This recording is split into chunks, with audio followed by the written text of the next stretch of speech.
മുണ്ടേരി ചിറയ്ക്ക് സമീപം പണ്ടാരവളപ്പിൽ ആയിഷയുടെ വീട്ടിൽ നിന്ന് മൊബൈൽ ഫോൺ കവർന്ന കേസിൽ പ്രതി പിടിയിൽ. ആസാം സ്വദേശി സദ്ദാം ഹുസൈനെയാണ് ചക്കരക്കൽ പോലീസ് കസ്റ്റഡിയിലെടുത്തത്. മുണ്ടേരി മുട്ടയിൽ ഇതര സംസ്ഥാന തൊഴിലാളികൾ താമസിക്കുന്ന ക്വാർട്ടേഴ്സിൽ സംശയകരമായി കാണപ്പെട്ടതിനെ തുടർന്നാണ് പോലീസ് ഇയാളെ പിടികൂടിയത്. മുണ്ടേരി മുട്ടയിൽ ഇതര സംസ്ഥാന തൊഴിലാളികൾ താമസിക്കുന്ന ക്വാർട്ടേഴ്സിൽ സംശയകരമായി കാണപ്പെട്ടതിനെ തുടർന്നാണ് ചക്കരക്കൽ പോലീസ് പ്രതിയെ പിടികൂടിയത്. ആസാം ബാർപ്പെട്ട സ്വദേശിയായ സദ്ദാം ഹുസൈനെയാണ് പോലീസ് കസ്റ്റഡിയിലെടുത്തത്. ചോദ്യം ചെയ്യലിന് ശേഷം തെളിവെടുപ്പിനായി പ്രതിയെ കവർച്ച നടന്ന വീട്ടിലും രക്ഷപ്പെടാൻ ചാടിയ പൊടിയുടെ പരിസരത്തും താമസ സ്ഥലത്തും എത്തിച്ചു. താമസ സ്ഥലത്തെ മുറിയിൽ നിന്ന് ബാഗിൽ സൂക്ഷിച്ച നിലയിൽ വളകളും മാലകളും അടങ്ങിയ ആഭരണങ്ങളും മൊബൈൽ ഫോണും മറ്റ് മോഷണ മുതലുകളും കണ്ടെടുത്തു. ഇതര സംസ്ഥാന തൊഴിലാളികളെ പോലീസ് കൂടുതലായി നിരീക്ഷിക്കണമെന്ന് കവർച്ചയ്ക്കിരയായ ആയിഷയുടെ ബന്ധുവും KSU സംസ്ഥാന ജനറൽ സെക്രട്ടറിയുമായ ഫർഹാൻ മുണ്ടേരി പറഞ്ഞു.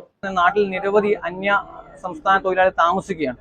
അവർ താമസിക്കാൻ കൃത്യമായ അവരിൽ പരിശോധന പോലീസ് അടിയന്തരമായി നടത്തണം. കാരണം ഇത് ഏതൊക്കെയോ നാട്ടിൽ നിന്ന് ആരൊക്കെയോ വരെയാണ്, ബംഗ്ലാദേശിൽ നിന്ന് വരെ ആൾക്കാർ കേരളത്തിലേക്ക് കുടിയേറി വരുന്നുള്ള പല ന്യൂസുകളും എല്ലാവരും കാണുന്നുണ്ട്. അപ്പോൾ അത്തരത്തിൽ വരുമ്പോൾ കൃത്യമായ രീതിയിൽ അന്വേഷണം നടത്തിക്കൊണ്ട് അതിന് പരിഹാരം കൂടി ഗവൺമെന്റും പോലീസിന്റെ മേധാവികളും നടത്തണമെന്നാണ് ഞങ്ങൾക്ക് പറയാനുള്ളത്. SI-മാരായ Viswanathan, Shiju, B Sanalkumar, M Sudhakaran, CPO Rajeesh, ASI Rajat Kumar തുടങ്ങിയവരുടെ നേതൃത്വത്തിലായിരുന്നു അന്വേഷണം. News bureau, Chakkarakkal.